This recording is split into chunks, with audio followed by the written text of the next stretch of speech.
I was lied to.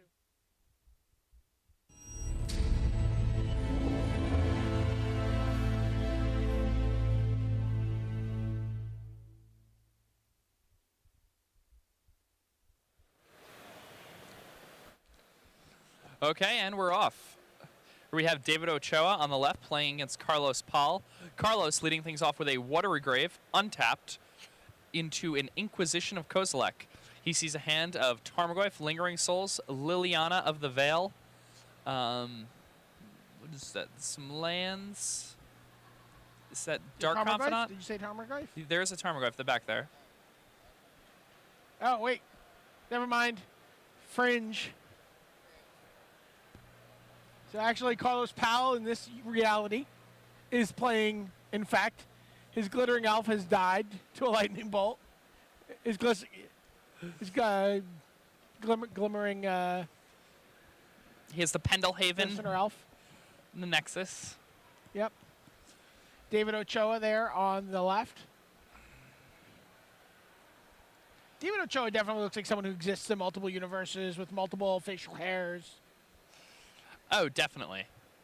David Ochoa is one of those people who, you know, he's a wizard. He walks planes. He looks like he's a wizard. All right, and that's a Lingering Souls in Ochoa's hand. Looks like he's going to cast that. Give himself some defense against this Infect onslaught. So this is Lingering Souls in Jund. That's the big innovation. It's the Channel Fireball innovation. We talked a little bit about Lucas Blohan, but the actual deck that he played at Leon, we've done a little research. Turns out to be the green-white deck. The green-white deck that we were talking about earlier. Yeah, yeah, yeah. So that's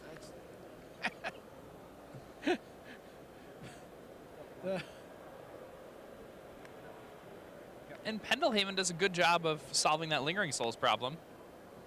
Man, it's almost like you want two of those Pendelhavens, Rashad. They're so good. Rashad is just smirking. Like, so greedy. Shaking his head. I don't think it's as greedy as looking everybody else. Cartoonish to me.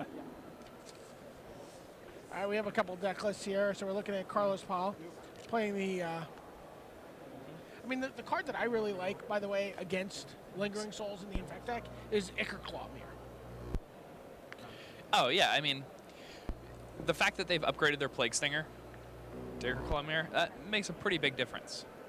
It's less about evasion and more about getting through. So, Carlos Paul is playing Pendelhaven and Greedy Pendelhaven. He's playing two of them. Yeah, that's what I said. I said Pendelhaven and Greedy Pendelhaven.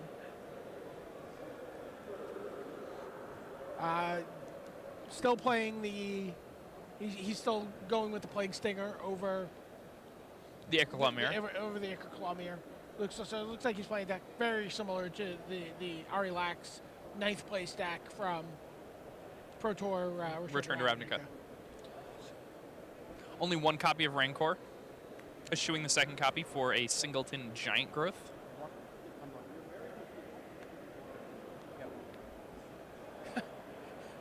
Carlos just kind of like almost not even looking at the board as he's going through his motions there. It's like, animate my Moth attack, bump it. Okay, there we go.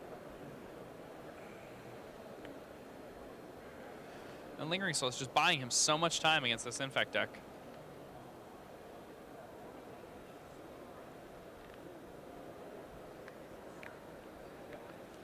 Gonna go ahead and crack this fetch land. Yeah. So, what 3-drop? Talking about like the Infect deck buying time for those kind of shenanigans all day long. Yeah, just by nature of I'm not attacking you on life total, really. You know, there's a couple of corner cases where life total is going to matter. You know, I'm starting to attack with my noble hierarchs, and I'm sure it has won games. Yeah. Oh, absolutely. Via damage. But it's extraordinarily unlikely. Let's see. Ooh, and another Lingering Soul is coming down for David here. Coming soon to a Jund deck near you, Lingering Souls. It's not something I saw coming before this tournament. Yeah. As soon as I heard it, it made sense. Deathrite Shamans, fixing mana. I mean, it's not not too hard to tinker with your fetch land and shock land, mana base to get white. You know, we see the Godless Shrine Godless Shrine. Thank there, you. yeah. Thank you. With that Marsh Flats. The green-white fetch land, grabbing the green-white dual land in the Jund deck. A rare sight.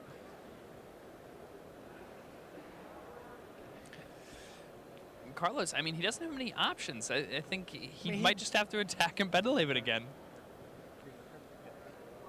Oh, you know what? Did you see what happened there? Rashad Miller? That's right. He discarded his second copy of Pendelhaven. Rashad feels so vindicated at this moment. He's really happy about it.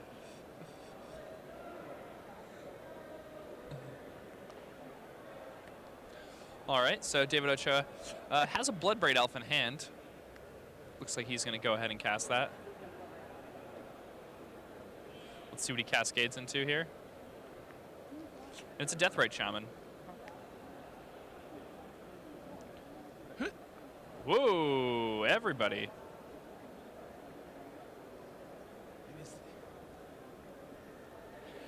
That's a really greedy attack.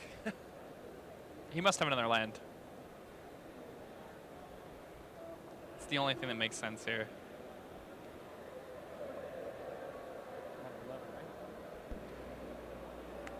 I mean, Carlos is it's not that greedy. I mean, he's dead if he doesn't block here.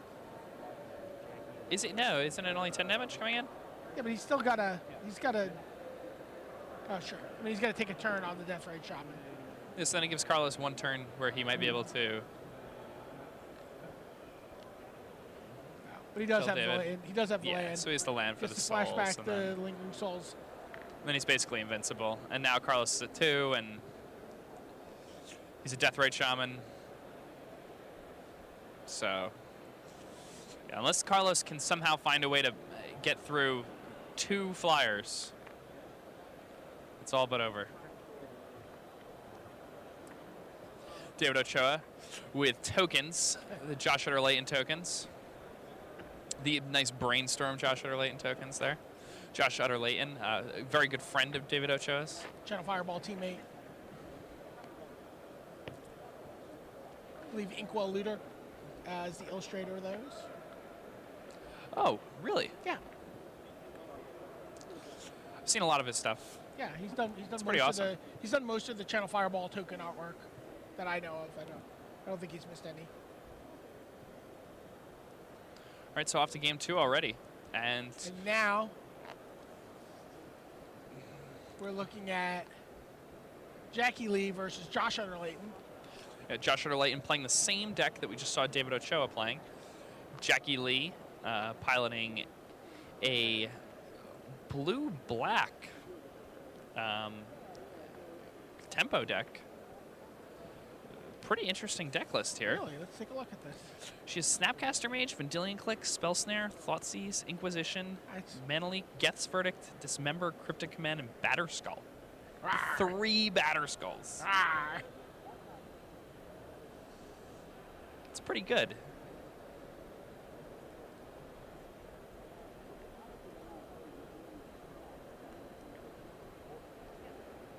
But right now she's under the gun. And we see, interestingly, Josh Utter Layton using David Ochoa tokens. I like how they have the hat and the mustache. It's a nice touch.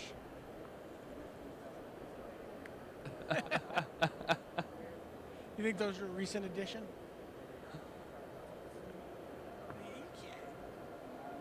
I don't even know.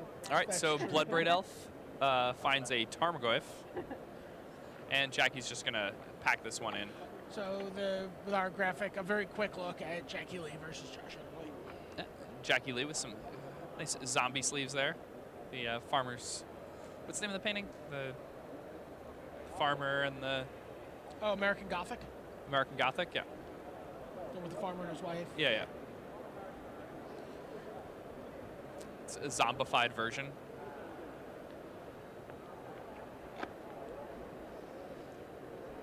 Carl's still mulling over his sideboard a bit here. Over Gabe Carlton Barnes sleeves. Yeah, Gabe loves the pink sleeves. I have a box of those in my bag right now. They're awesome. Oh, yeah. I like green sleeves. Do you? Yeah, I don't know why. Just always like green sleeves. Probably because it's a song, also, in addition to.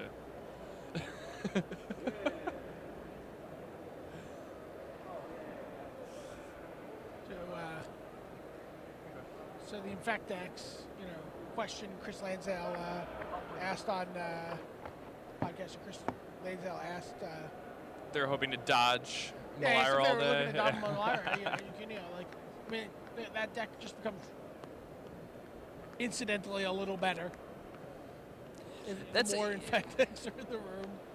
That's one of the things that was interesting about the recent Magic Online daily event results. In the old Malira pod decks, they always played 2 or 3 Malira, and you could tutor it up in a million different ways. Now, the Malira pod decks play 4 Malira because, well, it's a combo piece, but it also just automatically wins against the most played deck in the format. And that's something that's become true about this format. Jund was definitely the big deck going into Pro Tour Return to Ravnica. The GP, Jund, again, probably still the big deck. If anything, the combo decks decreased in popularity going into GP Lyon, but here, the combo decks look like they're pretty prevalent, and Infect is definitely the deck to beat. Infect has proven itself to be a real deck over and over again in daily events on Magic Online, and people are looking to translate that success into a nice finish of this Grand Prix. All right, looking at the opening hand here. David Ochoa looks like he has a keeper. So a Dark Confidant and at least 2 lands. What does keeper do? Oh, it looks like he has a keeper. Ooh, but instead chooses to mulligan it. Perhaps was not as keepable as I had assumed. Maybe the lands were all Raging Ravines and Treetop Villages. People have different comfort levels with keeping different hands. And against a deck against a deck like Infect, if you have, no way to interact with any of their guys, it doesn't matter how good your hand would be against a random opponent. Right. It could just be completely unplayable.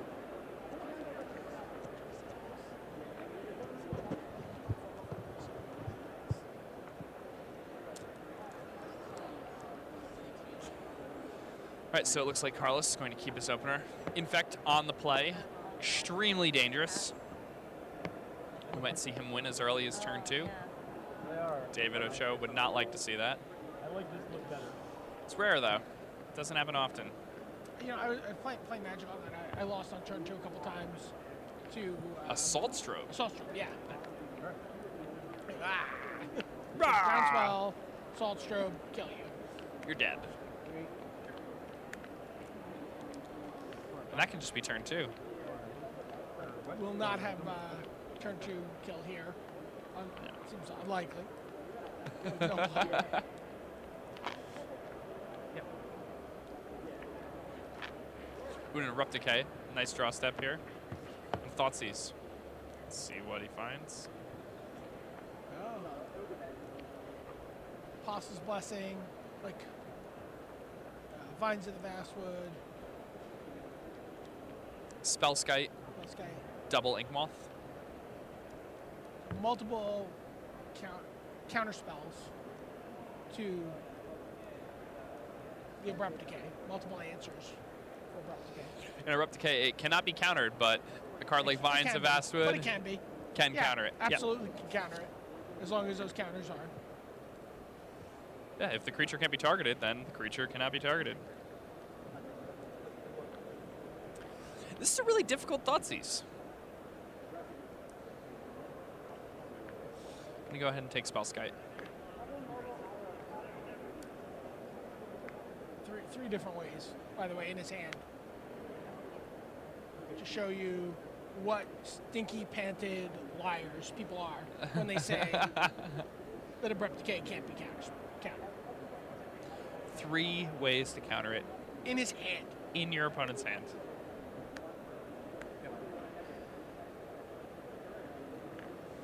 Ooh, and another Noble Hierarch. That's dangerous. It's really dangerous.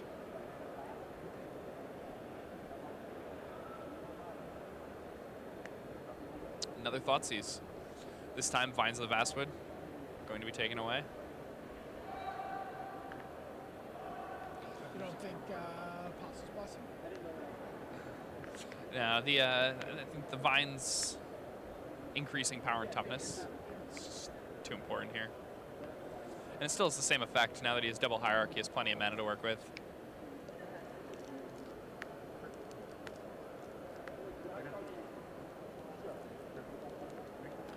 David Ochoa going to take 3 Infect here. This Infect deck.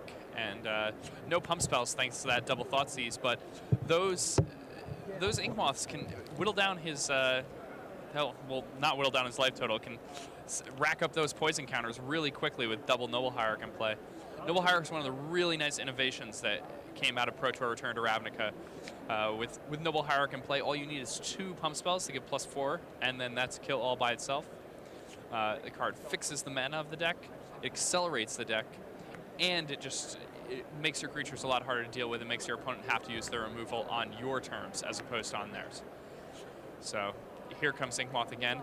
David now going up 6 poison, unable to find that green mana he needs for Abrupt Decay, and even if he were able to find that green mana, he still might just lose to Apostle's Blessing here. All right, 2 mana being spent by Carlos.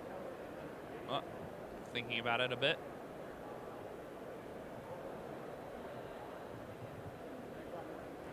Does Carlos want to cast another creature right now, or is he content just attacking with these Ink Moths? I assume he's just going to want to attack with the Ink Moths. He doesn't want to get blown out by a Jund Charm or something of that sort. But let's see what he chooses to pass the turn. Can David find a green source? He does find a green source, but still in trouble. The Apostle's Blessing, very strong here. Now, even if he takes 1 more hit for 3 here, ooh, Olivia Voldaren comes down. And that's a card that can seriously deal with Infect. And this was a card. Now, David Ochoa,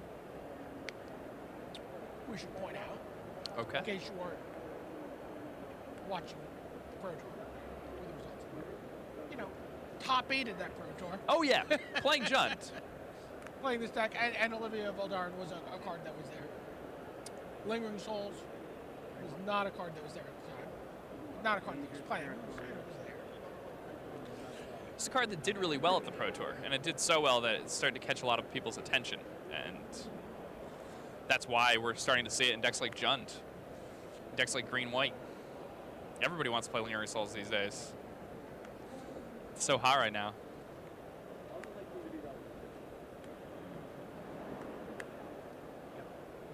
Plague Stinger. With David Ochoa at 9 poison, it's going to be really rough because next turn Carlos can activate both Ink Moths and have the Plague Stinger. So David's going to need to block one of these with Olivia Voldaren, which may end up killing Olivia Voldaren, but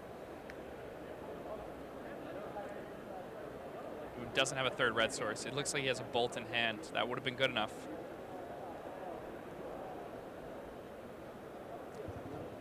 But the Apostle's Blessing is this looming monster.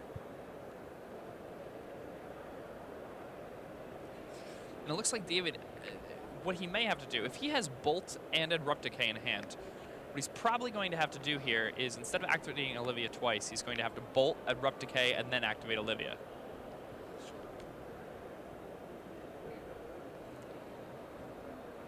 Let's see how Carlos chooses to play this one. A lot of options here for Carlos, but a lot of mana untapped for David, and an Olivia in play. Dwindling, though. You know, fewer options every turn. Just in terms of that, in terms of Olivia being able to cut off paths. She knows there's the Abrupt Decay. Yeah, I mean, at this point, Carlos really has to try to win this turn. There are a lot of cards that'll do it for him. But All right, that needs experiment's not working. I was trying to see if I could just psychically talk to people by shaking my head for a couple turns. didn't happen. It was not successful. All right, so Carlos here, we can expect him to activate both Ink Moths and send in with the Plague Stinger and both Ink Moths. Then he has Apostle's Blessing.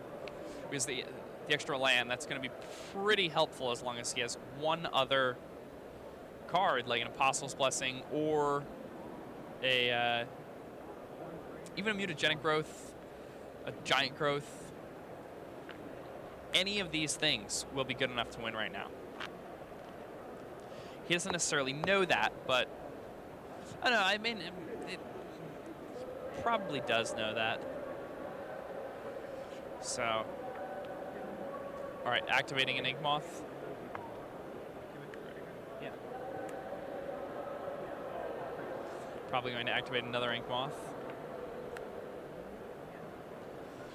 All right, and the 3 will be sent into the red zone. Apostle's Blessing mana up. Does Carlos have another interactive card besides Apostle's Blessing? That's what he needs here.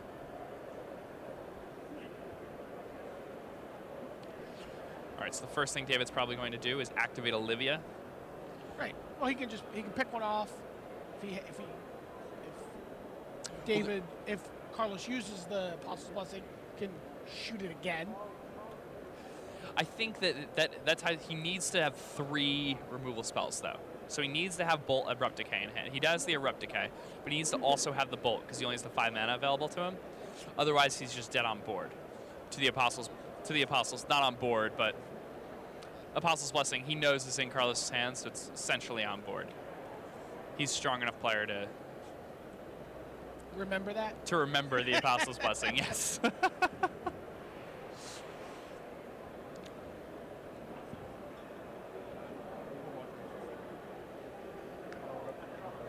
So leads with that Abrupt Decay on Plague Stinger.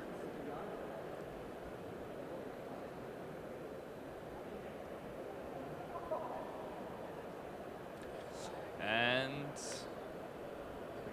Carlos gonna fall down to 14 here. And it looks like he's gonna use that Apostle's Blessing. And he does.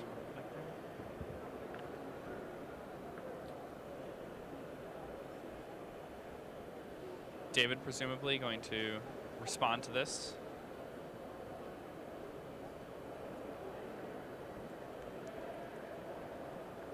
You cannot let it get protection from black.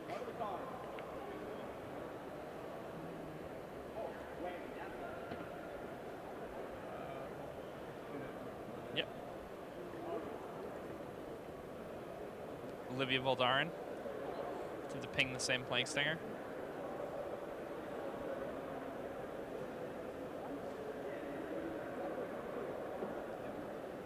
Carlos going to go ahead and let that die.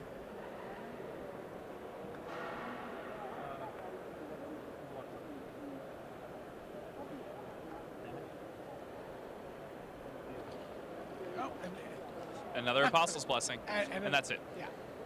He did have 3 removal spells. But three yeah. answers, but yeah. But just wasn't quite enough there. And that's the thing, is that the Infect deck, if it's on the play, even if you have a lot of answers, I mean, David stumbled on his mana a little bit.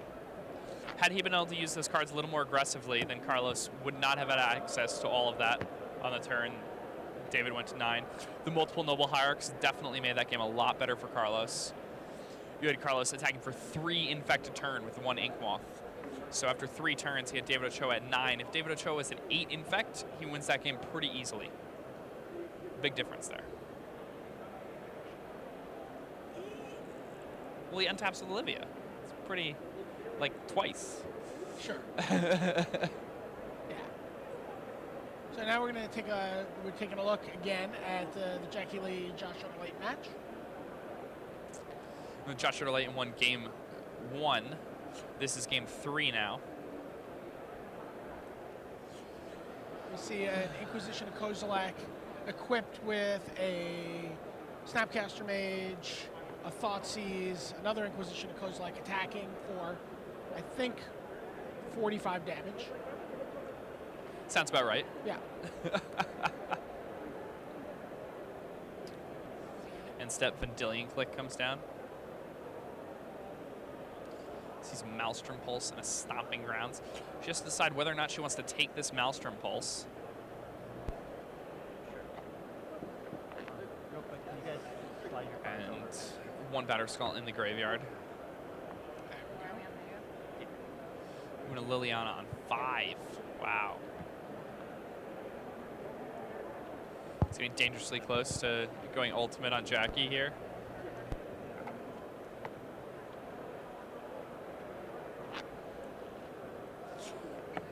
David just playing this game.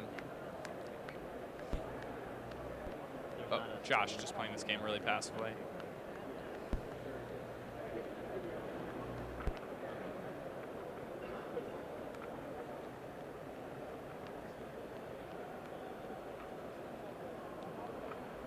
Tarmogoyf coming in. Jackie just going to take this damage, I assume. Falls down to 6, it looks like.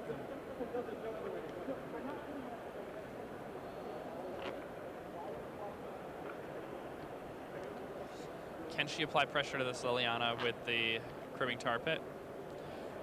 Doesn't look like that's an option because Deathrite Shaman kind of just has her dead to the Tarmogoyf. She can't just pass the turn into it though. 22 minutes.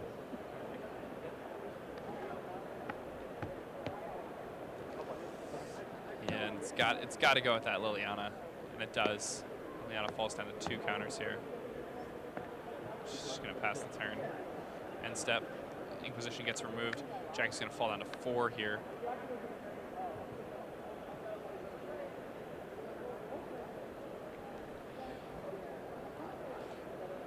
Josh, now Lingering Souls in hand. Very strong card against Vendilion Click. You know, making 4 1/1 flyers. Pretty good against a 3/1 flyer. Yeah. 2 1/1 flyers are pretty good against a 3/1 flyer. Yeah. Lingering Souls just does everything. It's so good offensively, so good defensively. It requires very specific removal spells to deal with. It makes your deck more resilient to wrath effects. It's just one of the best cards we've seen printed in a really long time. Yeah. And a card that's, proved its mettle in every format that Yes. it's been allowed to exist in. Even in block, it was banned before it even got a chance to fight at the Pro Tour. And that was a good call. Would have been a pretty awkward Pro Tour. So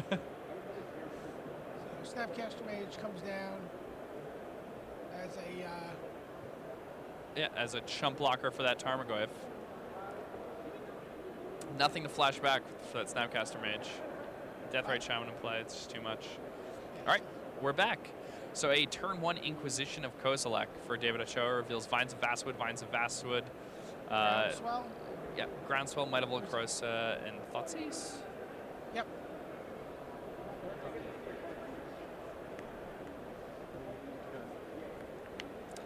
He takes the Thoughtseize.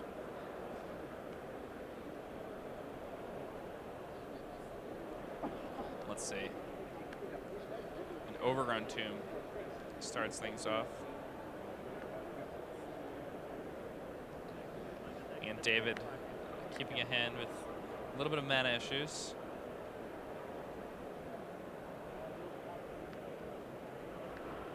Ooh, Dark Confidant. It's a pretty good one. Especially good against an Infect deck that cannot interact with it.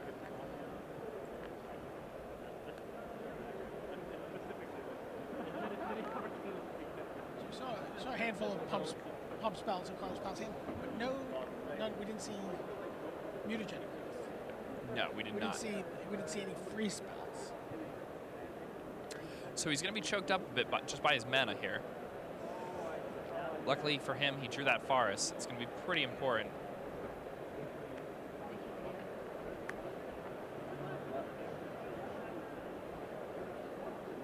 Josh Josh, we were doing a quick look at the Josh Jackie Lee match. Josh did manage to prevail there. Yeah, it looked well. close, but I think that when you're casting Snapcaster Mages to chump block your opponent's Tarmogoyf, you're in a pretty rough spot. So David is starting to churn out that card advantage via Dark Confidant. Carlos wisely not pumping that Ink Moth when he attacked, playing around Lightning Bolt. When your opponent takes your Thoughtseize, you can be pretty sure that he has that 1-mana Spell Removal spell that he's representing. David in the tank here a bit. Probably going to be attacking with this Dark Confidant, but trying to decide what the perfect line is. Gets in for 2, drops Carlos down to 18. Sacrifices a fetch land. Probably going to grab himself a forest. Maybe a Temple Garden if it's available to him here.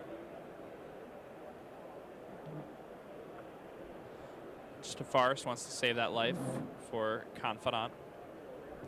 Let it do a little bit of work.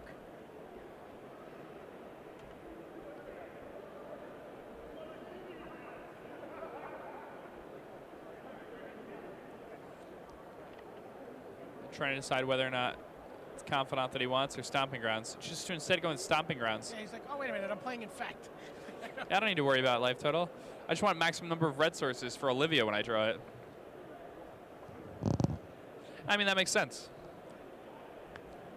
Does he have the Olivia? He has Olivia in hand, so this is going to be really rough for Carlos now. Carlos has to win this turn. Well, I mean, if he draws a forest, he wins, right? Or a green source? well, he can, block. Or did he have the Apostle's Blessing also? No. Yeah, but he's just going to have to chump with Olivia then. Reading Pool. Yeah, activate Groundswell, Might of Volcrosa. Oh, no, Might of Volcrosa needs to be sorceried, right? Okay.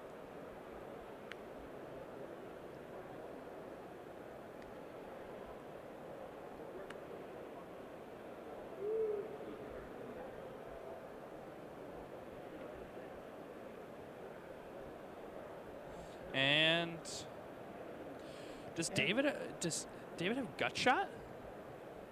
No, he would have cast it already.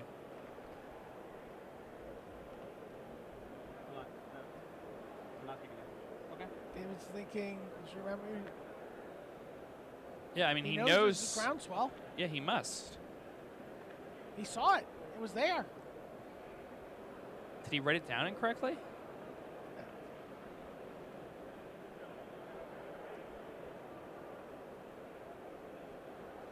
Olivia's got to be thrown under the bus here.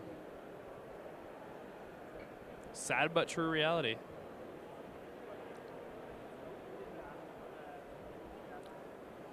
Yeah, David probably not too happy with himself here. I think he did have the Bolt and at least one other spell removal spell, so didn't need to play the Olivia right then and there. Checking, seeing if he had. Doesn't have Slaughter Pact in his deck.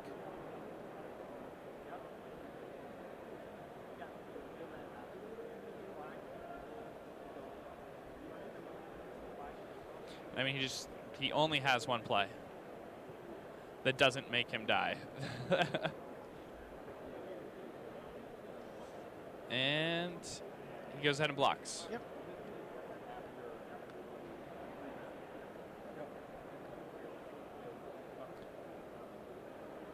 Oh, there's Alright. Lingering Souls. It's 10 to 12. Nope. Doesn't have the mana for it. More for the something ground. Yeah, grabbed Stomping Grounds last turn, not get a white source for himself.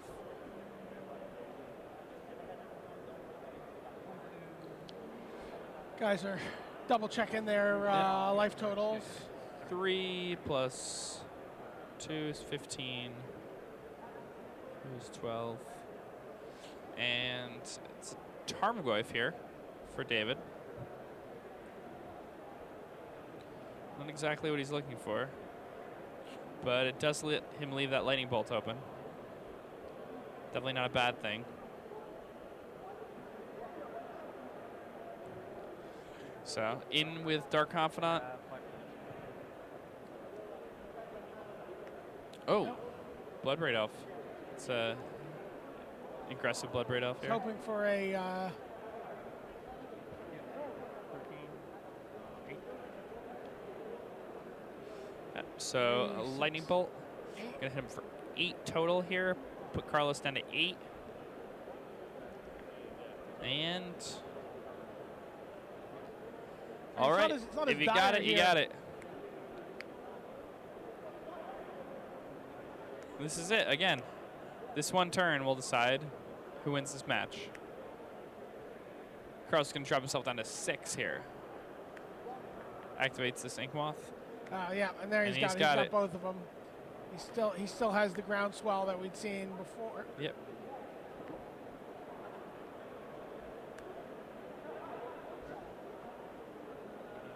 It's 9. And you have 1 poison. And that's it. Yep. 4, 4, 9. That's 9. You have 1 infect earlier. There you go.